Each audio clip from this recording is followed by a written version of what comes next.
सुनाओ सारी जनता साहेबवा के गारी सुनाओ। अरे हिर साहेबवा के डिग्री नहीं है, हे दिखाओ चौकी दरवाया अपन डिग्री दिखाओ।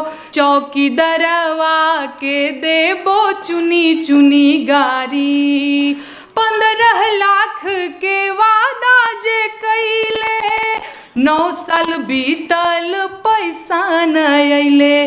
झोला उठाओ झोला लेके चले जाओ, मन की बात कहीं औरे सुनाओ। तोरे भीख नाही हक सरकार मांगीला, भीख नाही हक सरकार मांगीला। बेरोजगार बानी साहेब रोजगार मांगीला। हम केवल मर्द से नहीं लड़ेंगे, हम केवल ससुर से नहीं लड़ेंगे, भसुर से नहीं लड़ेंगे, हम केवल सास से नहीं लड़ेंगे, हम चुनाव भी लड़ेंगे। ए चौकीदार बोला के जिम्मेदार बा काबा, यूपी में काबा। अरे राम राज के झांकी बा, काशी मथुरा बाकी बा। अरे मामा के सरकार बा, घोटाला के भरमार बा। एगो दूगो नाही भैया सैकड़ों हजार बा। अरे भाजपा के नेतवा त झाड़त रुआब बा, भाजपा के नेतवा त झाड़त रुआब बा। आदिवासी के कपार पे करत पेशाब बा काबा। कर्जा में सरकार बा, बढ़ल भ्रष्टाचार बा। अरे आदिवासी के सिर पे लटकत मामा के तलवार बा काबा। एमपी में काबा। अरे एगो मामा कंस रहले, दूसर मामा शकुनी रहले। कलयुग में तीसराई ममवा के अवतार बा काबा। मैं भोजपुरी लोकगीत लिखती हूँ, गाती हूँ, और आप लोगों को पता ही होगा वर्तमान में भोजपुरी की क्या स्थिति है। भोजपुरी में अब तक मुझे लग रहा है कि महिला विरोधी गीत ही बने हैं। लगाई दही चोलिया के हुक राजा जी, तो हर लहंगा उठा दे रिमोट से। हाँ, यही सच्चाई है। वो गाने वाले लोग अलग बात है कि आज सत्ता में बैठे हुए लोग हैं और ये बताते हैं कि हमने गलत किया है, या फिर ये सारी चीज़ें। क्योंकि मैं गीत गाती हूँ, बोलना बहुत आता नहीं है मुझे, तो मैं 2-4 गीत ही सुनाऊंगी जो मैंने महिलाओं के लिए लिखे हैं। वो गीत मैं सुनाऊंगी, और भी 1-2 गीत सुनाऊंगी। मैं शुरुआत करती हूँ, ठीक है ना?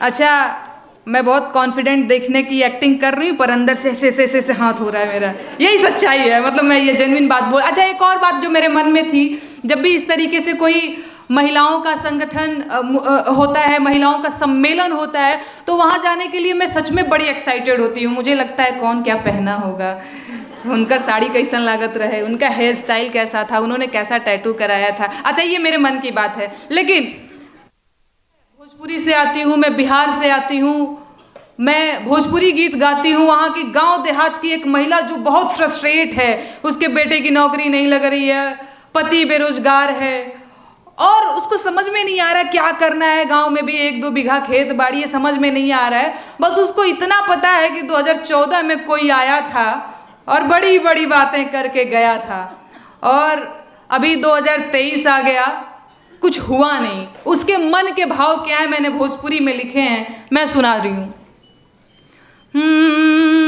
मेरे साथ आप लोग भी सुनाइएगा। सुनाओ सारी जनता साहेबवा के गारी सुनाओ। अच्छा, भोजपुरी में आप लोग जानते होंगे गारी की भी विधा है। राम जी जब ब्याह करने मिथिला गए थे तो सखियों ने गारी गाया था, अवध की नारी हैं बड़की, खूब गरियाया था। तो मैंने साहेबवा के लिए गारी लिखा है, मैं वो सुनाती हूँ। हे साहेबवा सुनाओ सारी जनता साहेबवा के गारी सुनाओ। सुनाओ भोली जनता साहेबवा के गारी सुनाओ। अरे हिर साहेबवा के डिग्री नहीं है, डिग्री नहीं है जी, डिग्री नहीं है, हे दिखाओ चौकी दरवाया अपन डिग्री दिखाओ। सुनाओ भोली जनता साहेबवा के गारी सुनाओ। अरे हिर फकीरवा के कपड़ा नहीं है, कपड़ा है, तन पे कपड़ा नहीं है, इनके 10 लखिया सूट पहनाओ पहनाओ, भोली जनता साहेबवा के गारी सुनाओ। अरे यही रे साहेबवा के गाड़ी नहीं है, गाड़ी नहीं है जी, घोड़ा नहीं है अडानी के जेट दिलवाओ दिलवाओ, भोली जनता साहेबवा के गारी सुनाओ। अरे ऐसन साहेब के नइखे जरूरत, नइखे जरूरत आइल शुभ मुहूर्त, ए जी 24 में इनके हटाओ हटाओ, भोली जनता साहेबवा के गारी सुनाओ। हे साहेबवा के देबो चुनी चुनी गारी, चौकीदारवा के देबो चुनी चुनी गारी। 15 लाख के वादा जे कैले, 9 साल बीतल पैसा न अइले, हे जी 24 में पलड़ा विरोधियन के भारी, साहेबवा के देबो चुनी चुनी गारी। झोला उठाओ झोला लेके चले जाओ, मन की बात कहीं औरे सुनाओ, तो हर 24 में ढील होइला मर्दारी, साहेबवा के देबो चुनी चुनी गारी। 14 में गोवाइल फकीर हो, 2 करोड़ नौकरी के खिंचलस लकीर हो, ए जी नौकरी ना चकरी बढ़ल बेरोजगारी, साहेबवा के देबो चुनी चुनी गारी। एक और गीत सुनाती हूँ। अरे भीख नाही हक सरकार मांगीला, भीख नाही हक सरकार मांगीला, बेरोजगार बानी साहेब रोजगार मांगीला, बेरोजगार। अच्छा, इतना सोफिस्टिकेटेड बनने की जरूरत नहीं है, थाली भी नहीं बजा रहे, गुनगुना भी नहीं रहे हैं आप लोग। ऐसे में कैसे गा पाऊंगी महाराज, थोड़ा ऊर्जा दिखाइए आप लोग भी। अरे भीख नाही हक सरकार मांगीला, भीख नाही हक सरकार मांगीला, बेरोजगार बानी साहेब रोजगार मांगीला। अरे 2 करोड़ नौकरी देवे के रहे वादा, कहत रहल कि रोजगार मिली ज्यादा। सुना, नून तेल पैसा ना उधार मांगीला, खेत बाड़ी जमीन ना बधार मांगीला, बेरोजगार बानी साहेब रोजगार मांगीला। अरे पढ़त पढ़त, आप लोगों के लिए जो नौजवान बैठे हुए हैं, अरे पढ़त पढ़त झरी गईले चानी पर के बार, नौकरी कहिया मिली। अरे पढ़त पढ़त झरी गईले चानी पर के बार, नौकरी कहिया मिली। दूलरुआ बबुआ भैले भार, नौकरी कहिया मिली। अरे भीख नाही हक सरकार मांगीला, भीख नाही हक सरकार मांगीला, बेरोजगार बानी साहेब रोजगार मांगीला। अरे देश के इकोनॉमी के बैठ गईल भट्ठा, आँख खोल देख मलिकार हुए झूठा, खेत बाड़ी जमीन बधार मांगीला, बेरोजगार बानी साहेब रोजगार मांगीला। अरे उमर अधी आइल भइल जवानिया बेकार, नौकरी कहिया मिली। उमर अधी आइल भइल जवानिया बेकार, नौकरी कहिया मिली। नवहा धुने ले का पार, नौकरी कहिया मिली। एक बार मैं बोलूंगी, हमके चाहिए ना कुछ और, तो आप लोग रोजगार चाहिए बोलिएगा, ठीक है? मेरा साथ दीजिएगा। हमके चाहिए ना कुछ और, रोजगार चाहिए। हमके चाहिए ना कुछ और, रोजगार चाहिए। हमके चाहिए ना कुछ और, रोजगार चाहिए। इतना धीरे ही अपने घर पे बोलते कि खा पी के नहीं आए हैं आप लोग। हमके चाहिए ना कुछ और, रोजगार चाहिए। हमके चाही ना कुछ और रोजगार चाही। बहुत धन्यवाद। बहुत कम मन से सुन रहे हैं आप लोग, लेकिन कोई बात नहीं। मैं क्योंकि ये महिलाओं का मंच है तो मैंने एक गीत और लिखा है। सास पतो एक दिन झगड़ा कर लिए तो सास ने कहा कि बहुत लड़ाकिन बड़ू तू, बहुत चढ़बाक बड़ू तू। भोजपुरी में ऐसे ही बोला जाता है, अगर आप लोग भोजपुरी समझते होंगे तो हमारे नियन तनी ढीठ पतो रहल हुई। तो उसने बोला कि हम खाली मर्दे ले झगड़ा ना करब, हम केवल मर्द से नहीं लड़ेंगे, हम केवल ससुर से नहीं लड़ेंगे, भसुर से नहीं लड़ेंगे, हम केवल सास से नहीं लड़ेंगे, हम चुनाव भी लड़ेंगे। कहती है कि गहना और कान में कबाली, नथिया, मनटिक्का के बीच में हमको मत बांधिए, ये सब गुलामी है, ये सब बेड़िया हैं, इसको सब बेच दीजिए, खेत बाड़ी रहन रख दीजिए, हम प्रधानी लड़ेंगे, ऐलान कर दीजिए गांव में। कहती क्या है, मैंने गीत लिखा है आज से 1.5 साल पहले लिखा था, आप लोग सुनिएगा। अरे गहना बेचदा, गुड़िया बेचदा, हरवा बेचदा, चूड़िया बेचदा, खेतवा धाईदा रेहन बलम परधानी लाड़ब, पिया हो परधाइन बानब। गहना बेचदा, गुड़िया बेचदा, हरवा बेचदा, चूड़िया बेचदा, खेतवा धाईदा रेहन बलम परधानी लाड़ब, पिया हो परधाइन बनब। मन में का भाव बा?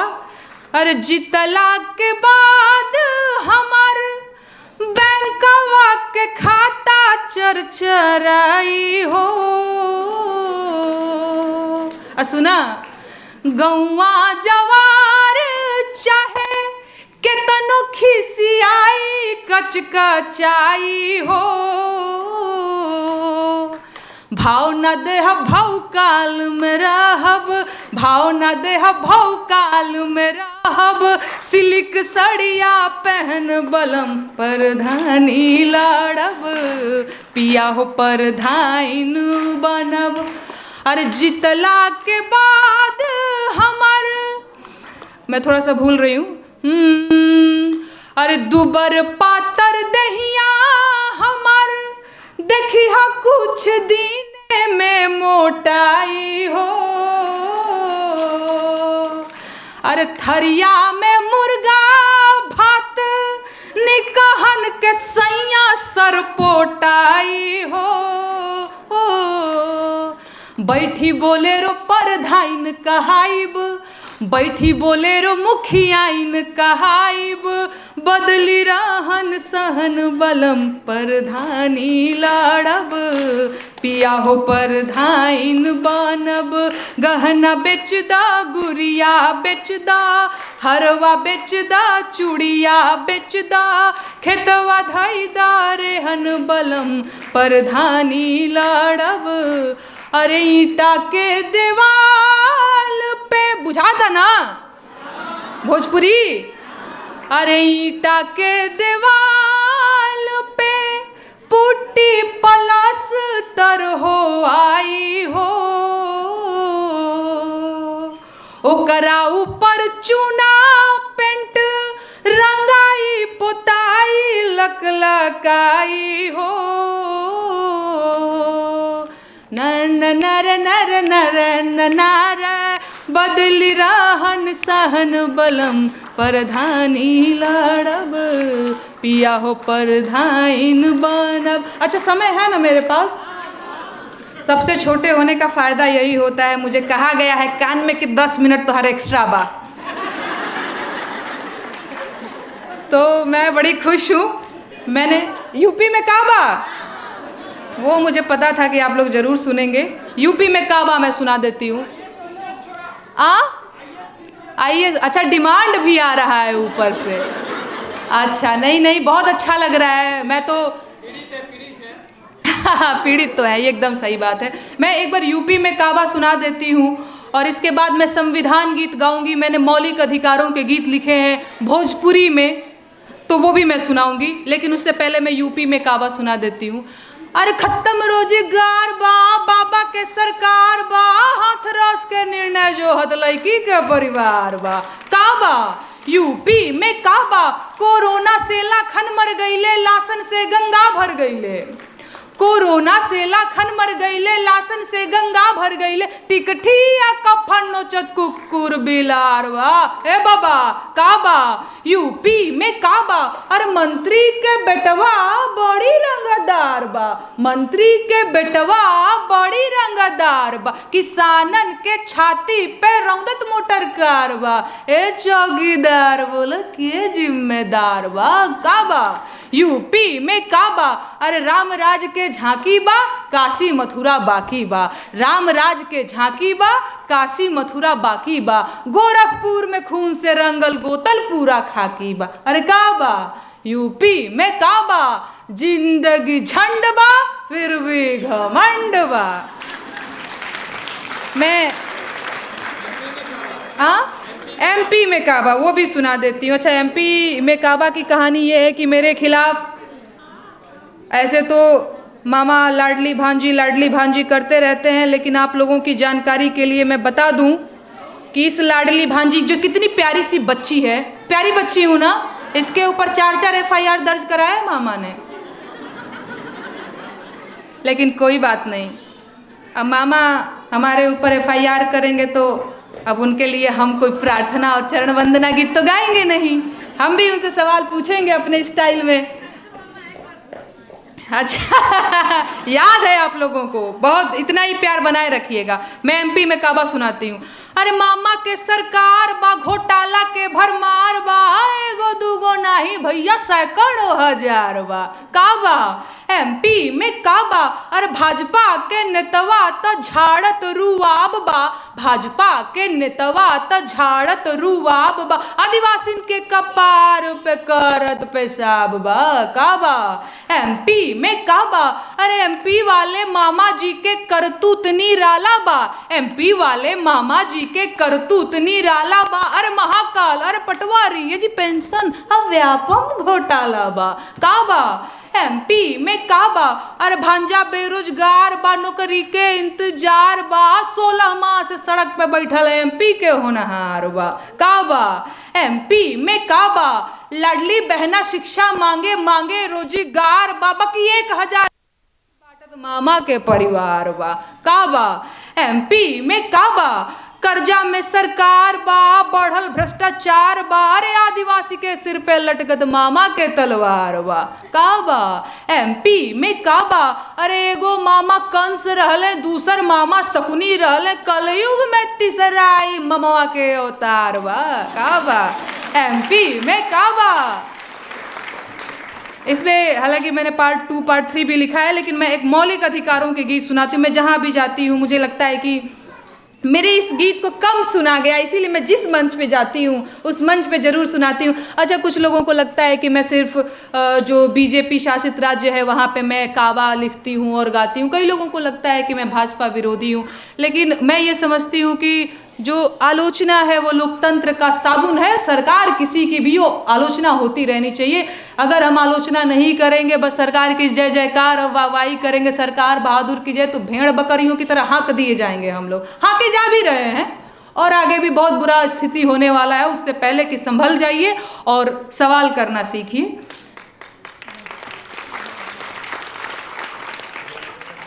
मैंने मौलिक अधिकारों के गीत लिखे हैं, हो सकता है थोड़ी बोरियत हो जाए क्योंकि बहुत एंटरटेनिंग नहीं है। मैंने प्रॉपर वैसे लिखा हुआ है। सुनाती हूँ, 2-3 मिनट समय लूंगी, ठीक है? 4 भी ले लूँ? वाह, वही देखो इतना प्यार लुटावल जाता है। हो संविधान के सुनला विचार भैया, आव समझया अपन अधिकार भैया के सुनला विचार भैया, आव समझयापन अधिकार भैया। तोहर पहिला अधिकार हउए समता के हो, जाति धर्म के भेद मिटे जनता के हो। केहू छोट बड़ ना बराबर भैया, आव समझयापन अधिकार भैया। 14 से 18 के सार भैया, आव समझयापन अधिकार भैया। तोहर दूसरा अधिकार ह स्वतंत्रता के हो, बोले पढ़े रहे घूमे के आज़ादी देवे हो, समुदाय व्यवसाय के आज़ादी देवे हो। 19 से 22 के गुहार भैया, आव समझयापन अधिकार भैया। तोहर तीसरा अधिकार है शोषण के विरुद्ध, बंधुआ मजदूरी बेगारी के विरुद्ध। 23 से 24 कहे बार बार भैया, आव समझयापन अधिकार भैया। चाहे मंदिर जइहा चाहे मस्जिद जइहा, गुरुद्वारा जइहा, पूजा पाठ पे हक बा तोहार भैया, आव समझयापन अधिकार भैया। भाषा बच जाए कल्चर तोहार, माइनॉरिटी लोगन के हित के विचार। एहो 29 से 30 के पुकार भैया, आव समझयापन अधिकार भैया। तोहर घर से भइल गर केहू गिरफ्तार, 24 घंटा में कचहरी करे खुद विचार। 32 से 35 के जुगाड़ भैया, आव समझयापन अधिकार भैया। Thank you. ये गीत मैंने उनके लिए लिखा हुआ है जिनके सिलेबस में कई बार ऐसा होता है ना कि आज हम लोग टेक्निकल डिग्री के पीछे भाग रहे हैं, इंटर किया, बीटेक कर लिया और ये सारी चीज़ें, फिर बेंगलोर चले गए, बम्बई चले गए नौकरी के लिए और संविधान को जानने का मौका नहीं मिला। या फिर मैं गांव से आती हूँ, मैं बिहार से आती हूँ, मैंने कहा पहले भी मैं भोजपुरी भाषा बोलती हूँ। वहाँ पे मैंने देखा है आज भी महिलाओं को अपना हक नहीं पता है।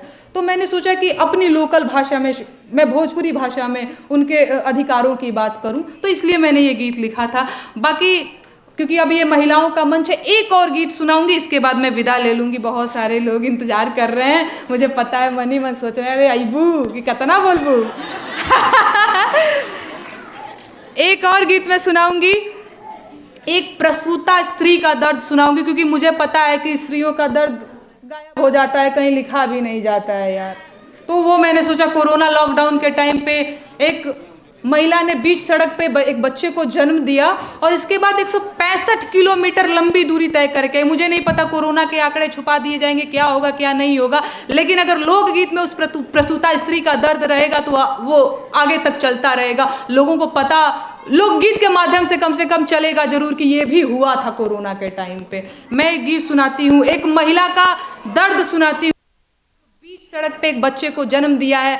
मैं बिहार के एक छोटे से गांव से हूँ और मैं वहाँ टीवी पे देख रही थी कि ये चीज़ें हो रही हैं और मैं सोच रही थी कि जैसे हमारे घर में भौजाइयों को लड़का होता है, लड़की होती है तो सोहर सुनाया जाता है, सौरी में बाड़ी, छठी में बाड़ी, तो सोहर खिलौना गाया जाता है।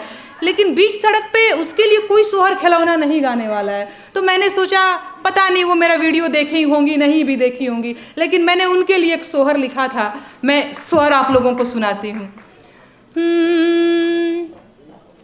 अरे उठेला दरदिया कमरिया में, बीचे रे बजरिया में हो, ललना लाज लागे हमारी नजरिया में, देखे लोग बजरिया में हो।